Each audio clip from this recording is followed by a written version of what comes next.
जी से कि वो मंच पर आए और अपने कार्यकर्ताओं को संबोधित करे। जय जय जय जय जय भीम। जय भीम।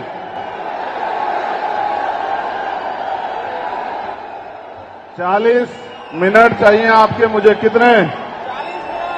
40 मिनट। खड़े रह जाओगे नहीं रह जाओगे? पक्का?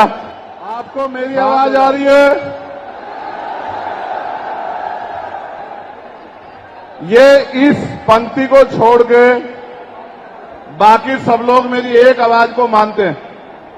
ये जो लाइन है मैं इसको छोड़ के पता नहीं कौन है, हमारे लोग हैं या हमारे लोग नहीं है, मुझे नहीं पता।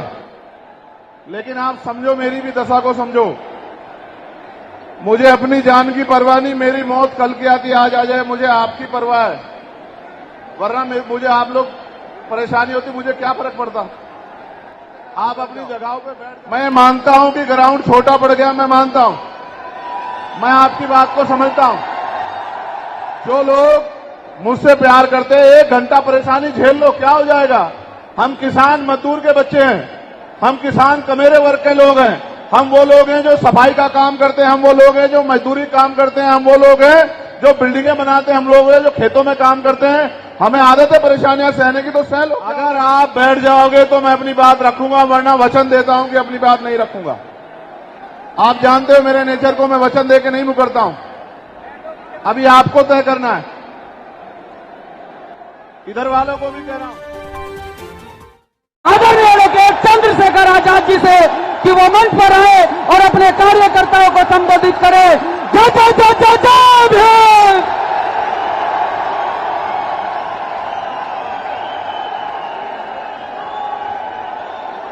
जय भीम।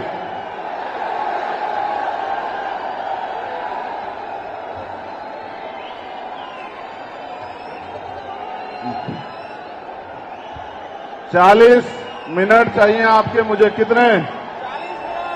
40 मिनट। खड़े रह जाओगे नहीं रह जाओगे? पक्का? शांत हो जाओ, बिल्कुल शांत हो जाओ, जिससे कि मैं अपनी बात को कह सकूं और आप मेरी बात को सुन सको। शांत हो जाओ, पीछे हो जाओ, पीछे हो जाओ, पीछे। बस कुछ नहीं कुछ नहीं कुछ नहीं, पीछे हो जाओ, कुछ नहीं। एक खड़े हो जाओ, खड़े हो जाओ। बहुत देर से समझा रहा हूं, तुम ही लोग नहीं मान रहे थे ना। खड़े हो जाओ, बस इसके पास मत लग जाओ, करंट आए उसमें। पीछे हो जाओ, पीछे हो जाओ, पीछे बैठ जाओ अपनी जगहों पे। बैठ जाओ बैठ जाओ बैठ जाओ, नीचे बैठ जाओ, यहीं कहीं। आगे वाले बैठना शुरू करो, बैठ जाओ,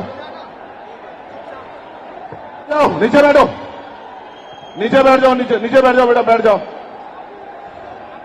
बैठ जाओ। मैं अगर मुझसे प्यार करते हो तो बैठ जाओ, नहीं नहीं बैठ जाओ।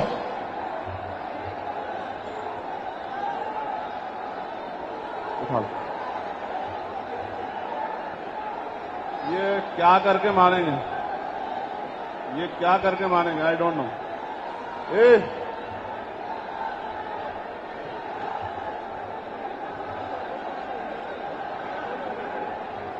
आपको मेरी आवाज आ रही है? ये इस पंक्ति को छोड़ के बाकी सब लोग मेरी एक आवाज को मानते हैं। ये जो लाइन है मैं इसको छोड़ के पता नहीं कौन है, हमारे लोग हैं या हमारे लोग नहीं है, मुझे नहीं पता। अगर ये हमारे लोग हैं तो एक बात पे बैठ जाओ, इधर वाले भी बैठ जाओ। अगर आप हमारे लोग हो तो बैठ जाओ, अगर नहीं बैठोगे तो मैं मानूंगा कि आप हमारे लोग नहीं हो।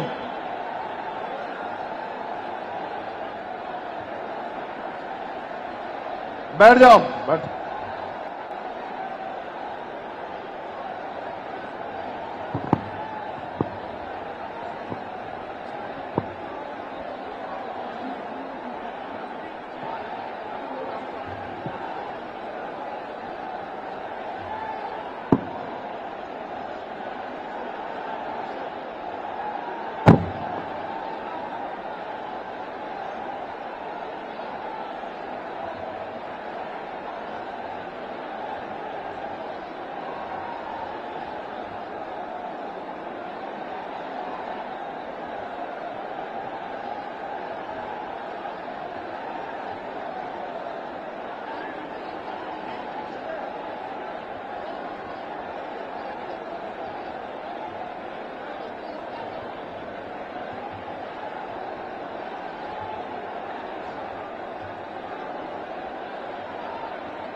अपनी जगह से उठो मत। अगर आप अपनी जगह से उठोगे तो अव्यवस्था हो जाएगी। मैंने तो ये खुद लगवाया रैंप कि आपके बीच तक आ सकूं, लेकिन आप समझो, मेरी भी दशा को समझो। मुझे अपनी जान की परवाह नहीं, मेरी मौत कल की आती आज आ जाए, मुझे आपकी परवाह है। वरना मुझे आप लोग परेशानी होती, मुझे क्या फर्क पड़ता। आप अपनी जगहों पे बैठ जाओ, फिर से कह रहा हूं बैठ जाओ। मैं मानता हूं कि ग्राउंड छोटा पड़ गया, मैं मानता हूं, मैं आपकी बात को समझता हूं। मैं ये भी जानता हूं कि अगर रामलीला मैदान में रैली होती तो वो भी छोटा पड़ता आज, मैं इस बात को भी जानता हूं। लेकिन मैंने जो आपको सिखाया है, अगर आप उस पर नहीं काम करोगे तो नहीं बनेगी बात। जो लोग मुझसे प्यार करते हैं, 1 घंटा परेशानी झेल लो, क्या हो जाएगा। हम किसान मजदूर के बच्चे हैं, हम किसान कमेरे वर्ग के लोग हैं, हम वो लोग हैं जो सफाई का काम करते हैं, हम वो लोग हैं जो मजदूरी काम करते हैं, हम वो लोग हैं जो बिल्डिंगें बनाते हैं, हम लोग हैं जो खेतों में काम करते हैं। हमें आदत है परेशानियां सहने की, तो सह लो, क्या हो गया। अगर आप मेरे लिए कहे के बाद इतना नहीं कर सकते तो फिर क्या फायदा है। अगर आप बैठ जाओगे तो मैं अपनी बात रखूंगा, वरना वचन देता हूं कि अपनी बात नहीं रखूंगा। आप जानते हो मेरे नेचर को, मैं वचन देके नहीं मुकरता हूं। अभी आपको तय करना है, इधर वालों को भी कह रहा हूं।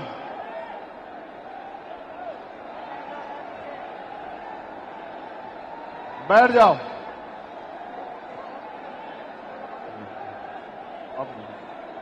अपने अपने मोबाइल जेब में गिरो, डालो अपने अपने मोबाइल।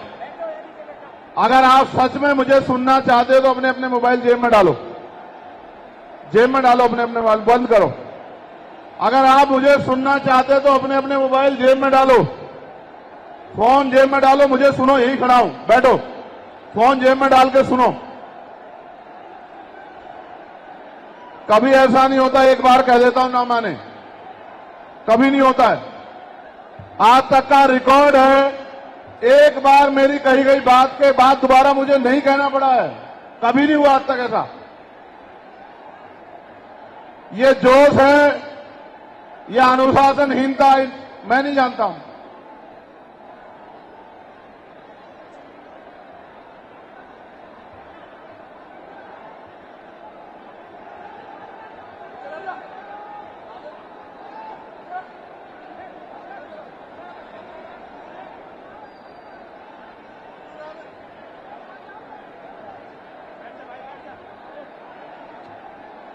बैठ जाओ।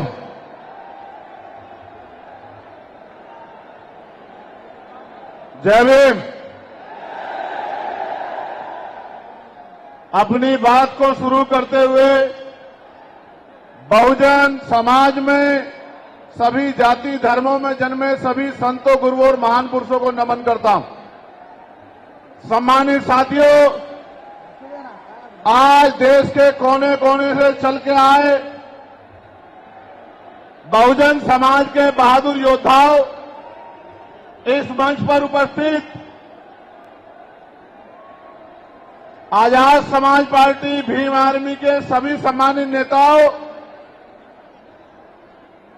हमारे मिशन 78 अधिवक्ता मोर्चा, अनुशासन समिति, भीम आर्मी स्टूडेंट फेडरेशन और किसान मोर्चा, तमाम संगठनों के सम्मानित नेताओं, यहां उपस्थित हमारी माओ बहनों, नौजवान साथियों और मुझसे बड़े उम्र में बड़े सभी सम्मानित साथियों का मैं धन्यवाद करता हूं। आप जानते हो कि मैं आपसे हूं, आप जानते हो कि मैं जो कुछ भी हूं आपसे हूं। मैं कभी आपसे बड़ा नहीं हो सकता, आप मेरे लिए हमेशा वीआईपी हैं। जितना सम्मान मैं उस मंच पे बैठे लोगों को करता हूं, उससे ज्यादा सम्मान मैं आपका करता हूं। लेकिन मैं आपसे भी उम्मीद करता हूं, मैं आपसे भी ये उम्मीद करता हूं कि जैसे मंच पे बैठे हैं जिम्मेदारी से, सम्मान के साथ, ऐसे ही आप लोग भी जिम्मेदारी से बैठे, तभी आपकी इज्जत बढ़ेगी। अगर आप इज्जत नहीं बढ़ाना चाहते तो मैं क्या कर सकता हूं बताओ। मेरा तो प्रयास है कि आप इज्जत के साथ आगे बढ़ना सीख जाओ। जब तक आप इज्जत के साथ आगे बढ़ना नहीं सीखोगे, इस देश में आपकी बात मजबूत नहीं होगी। भेड़ बकरियां कभी राज नहीं करती, इतिहास गवाह है। राज योद्धा करते हैं। राजा का आचरण भी राजाओं जैसा होना चाहिए। राजा गुलाटी मारते नहीं घूमते हैं। राजा राजा होते हैं। राजाओं का आचरण जब तक आप में नहीं आएगा, तब तक आप राजा बनने की तरफ नहीं आगे बढ़ोगे। अगर बंदर को राजगद्दी सौंप दी जाए, क्या राज कर सकता है? नहीं कर सकता। राज करने के लिए राज जैसी सोच भी जो है अपने अंदर पैदा करनी पड़ेगी। सम्मानित साथियों, आज का जो आंदोलन था, आप और मैं जानते हैं कि वो हमने रामलीला मैदान में रखा था। कौन से मैदान में? जोर से बताओ। लेकिन रामलीला मैदान के पास हमारे मुस्लिम भाइयों का एक कार्यक्रम होता है जिसको हम लोग चेल्लुम के नाम से जानते हैं। 35-40 हजार की संख्या में वो लोग रोड से निकलते हैं और अपनी जो भी इबादत है उसको पूरा करते हैं। पुलिस प्रशासन का ये मानना था कि भाई पहले से ही वहां व्यवस्था अव्यवस्थित रहेगी, क्योंकि एक बहुत बड़ा आबादी, एक बहुत बड़ी जनसंख्या निकलेगी। अगर आपके लोग भी आ जाएंगे तो नुकसान हो सकता है, कोई टकराव हो सकता है, कहीं कोई आपराधिक तत्व का आदमी झगड़ा करा सकता है। तो आप अगर चाहें तो हम आपको परमिशन दे देंगे, लेकिन अगर आप खुद से मन में रखें और समझदारी दिखाएं तो ये समझौते, ये सम्मान का काम नहीं होगा। मैंने उनकी बात को सुना और मुझे महसूस हुआ कि हम प्रथम और अंत्य भारतीय हैं। हमारी भी भारत के प्रति उतनी जिम्मेदारी है जितनी कि दूसरे व्यक्ति की है। हम भी अपने देश को आगे बढ़ाना चाहते हैं। देश में भी जो हाशिए पे लोग हैं उनको आगे बढ़ाना चाहते हैं। तो हमें किसी भी तरह के अव्यवस्था में ना जाके अपने प्रोग्राम को कहीं और करना चाहिए। मैं जानता हूं कि जितने लोग अंदर हैं उससे 10 गुना लोग बाहर हैं, ग्राउंड में हैं, दिल्ली की सड़कों पे हैं, मैं जानता हूं। लेकिन आप महसूस करो, लाखों लोगों के पहुंचने के बाद भी एक मुझे देख के तो ये लोग उठ जाते हैं, वरना ऐसा नहीं है अगर एक चींटी के बच्चे को भी कोई बे कह रहा है। देखो आप हमारी ताकत, ये है भीम आर्मी आजाद समाज पार्टी का बल। लेकिन मुझे आपसे बहुत सारी बातें करनी है। मैं अभी दूसरे देश में होकर आया। मैं जब दूसरे देश में गया, मुझे उम्मीद नहीं थी कि इतना प्यार और सम्मान मिलेगा। आप ये देखो, मैं ऑस्ट्रिया गया तो लगभग 10 देश के लोग आए मिलने के लिए। जब मैं इटली गया तो कम से कम 40 देशों के लोग मिलने के लिए आए। हर आदमी ये कहता था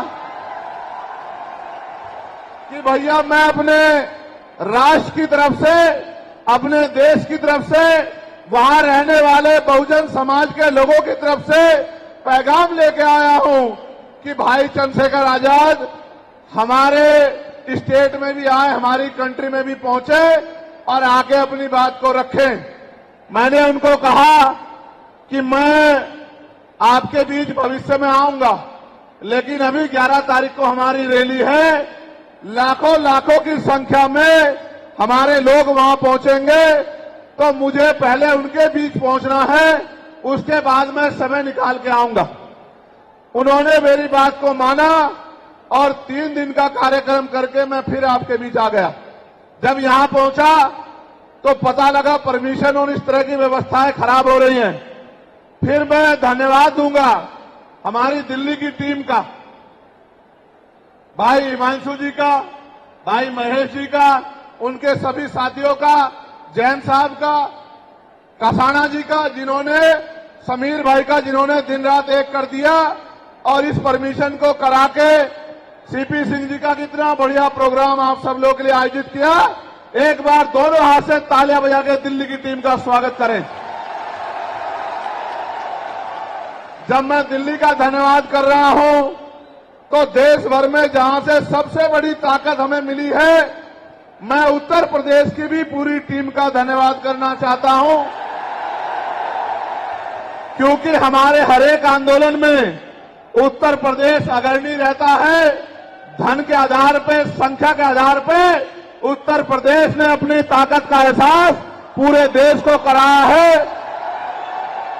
तो मैं उत्तर प्रदेश के प्रदेश अध्यक्ष का, वहां हमारे राष्ट्रीय कमेटी के सभी साथियों का, जो राष्ट्रीय कोर कमेटी के लोग रहते हैं, प्रदेश के पदाधिकारियों का, जिला विधानसभा के संगठनों का, हमारे भीम आर्मी के प्रदेश अध्यक्ष जी का, सभी साथियों का भी बहुत बहुत धन्यवाद करता हूं। एक बार इनके लिए भी जोरदार ताली हो जाए। उसके बाद मैं और आप सब लोग मिलकर स्वागत करेंगे नगीना लोकसभा के लोगों का, जिन्होंने एक एक वोट डालकर आपकी ताकत को बनाने का काम किया। दोनों हाथ उठा के ताली बजा के स्वागत करें नगीना के लोगों का। नगीना के लोगों का धन्यवाद कर दूं? बताओ, कर दूं या नहीं कर दूं? बताओ, नगीना के लोगों की इज्जत करते हो नहीं करते हो? बताओ, नगीना के लोगों का सम्मान करोगे नहीं करोगे? बताओ, नगीना तुम्हारे दिल में है या नहीं है? बताओ। तो मैं नगीना के साथियों का भी बहुत बहुत धन्यवाद करता हूं। अब आज के जो आयोजक कमेटी है, मैं उनका भी धन्यवाद करता हूं। अब मैं आपसे आग्रह करूंगा कि मुझे आपसे बहुत जरूरी विषय पे बात करनी है। अगर आप बोलते रहेंगे या कोई भी शोर आएगा तो मेरी बात आप लोगों तक नहीं पहुंच पाएगी। इसलिए मैं आपसे आग्रह करूंगा कि आप शांत हो जाएं। ये जगह कम है, मैं जानता हूं, इस वजह से बार बार अव्यवस्था हो रही है। अगली बार हम जब राष्ट्रीय अधिवेशन करेंगे तो वो इससे बड़े वाले मैदान में, जहां 50,000 लोग बैठ सकते हैं, जो इसके बराबर में है, 15 मार्च को अगला कार्यक्रम हम लोग वहीं करेंगे। सम्मानित साथियों, आज मेरे कंधों पे, आजाद समाज पार्टी के कंधों पे, भीम आर्मी के कंधों पे, बहुजन समाज के लोगों के कंधों पे जिम्मेदारी है कि जो एकता बहुजन समाज में हमारे महापुरुष बना के गए, वो एकता टूटनी नहीं चाहिए किसी भी कीमत पर। ये हमारे लोगों की जिम्मेदारी है। हमारे पढ़े लिखे समाज की, हमारे कर्मचारियों की, हमारे अधिकारियों की, हमारे नेताओं की, हमारे विधानसभा सेक्टर बूथ से लेकर जिले, मंडल, प्रदेश और राष्ट्रीय पदाधिकारी की जिम्मेदारी है कि जो एकता हमारी बनी है वो टूटनी नहीं चाहिए। दुश्मन किसी भी सूरत में कामयाब नहीं होना चाहिए। इस बात का हमें ध्यान रखना। अब ये रैली करने की जरूरत क्यों पड़ी? ये आवाज उठाने की जरूरत क्यों पड़ी? इसके पीछे भी कई कारण हैं और मैं अपने नेताओं से यह आग्रह करूंगा कि वो आज के बाद कमर कस ले और गांठ बांध ले कि जो प्रयास भाजपा आरएसएस के लोगों ने किया है हमारी एकता को कमजोर करने का, किसी भी कीमत पे वो एकता कमजोर नहीं होनी चाहिए। इस बारे में आप लोगों को ध्यान रखना। इस देश में वो लोग भी शासन सत्ता में हैं जिनकी आबादी लोकतंत्र में मुट्ठी भर है, जिनकी आबादी 85% है। वो इसी साजिशों के कारण, एकजुट न हो पाने के कारण इस देश में गुलामों जैसी जिंदगी जीने के लिए मजबूर हैं। मैं बात कर रहा हूं शेड्यूल कास्ट के लोगों की, मैं बात कर रहा हूं शेड्यूल ट्राइब के लोगों की, मैं बात कर रहा हूं अन्य पिछड़े वर्ग के लोगों की, मैं बात कर रहा हूं मुस्लिम की, जैन की, सिख की, ईसाई की, बौद्ध की, तमाम उन लोगों की जिनको आज भारत में सम्मान की जिंदगी नहीं मिल पा रही।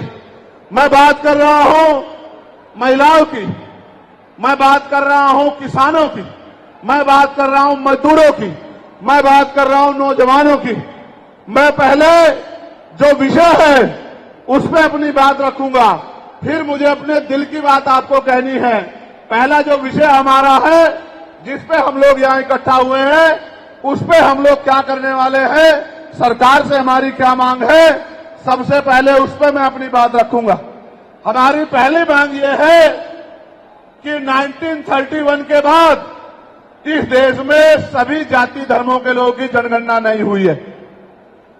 जब तक जनगणना नहीं होगी तो ये नहीं पता लगेगा कि schedule caste, schedule tribe, backward के लोगों को कितनी उनकी आबादी और कितना सम्मान उनको मिल रहा है, कितनी हिस्सेदारी उनको मिल रही है। तो केंद्र सरकार जल्द से जल्द जातिगत जनगणना कराए।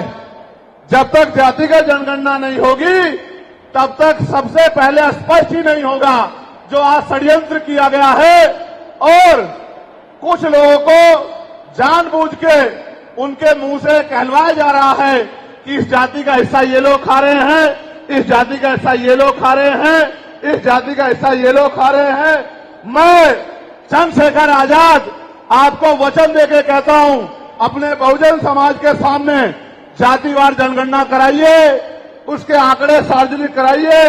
अगर अंतिम पायदान पर रहने वाले जिनको डीएससी के भाई कहा गया है, जो हमारा परिवार है, अगर उनका 1% आरक्षण भी पॉइंट के बराबर भी कमजोर पड़ रहा होगा तो मैं वचन देता हूं कि इससे बड़ी रैली उनके समर्थन में हम लोग करेंगे। मैं फिर आपसे कह रहा हूं, आप याद करो, जब से इस देश में आरक्षण व्यवस्था लागू हुई है, इस आरक्षण को खत्म करने के लिए चाहे वो कांग्रेस पार्टी रही हो या भारतीय जनता पार्टी रही हो या और कोई मनुवादी दल रहा हो, इन्होंने एड़ी चोटी के जोर लगाए। और आज जिन जातियों को गाली दी जा रही है, ये वही जातियां हैं जिन्होंने अपने बच्चे कुर्बान कर दिए लेकिन अपने अधिकारों की रक्षा की और आज भी इस देश में आरक्षण बचा हुआ है, नौकरियां बची हुई है, हिस्सेदारी बची हुई है, राजनीतिक व्यवस्था कायम है, लोकतांत्रिक व्यवस्था है। तो धन्यवाद करना चाहिए उन जातियों का जिन्होंने अपने प्राणों का बलिदान दे दिया, लाठी डंडे खाए, गोलियां खाई, लेकिन अपने अधिकारों को छीनने नहीं दिया। सब लोगों को उनका धन्यवाद करना चाहिए।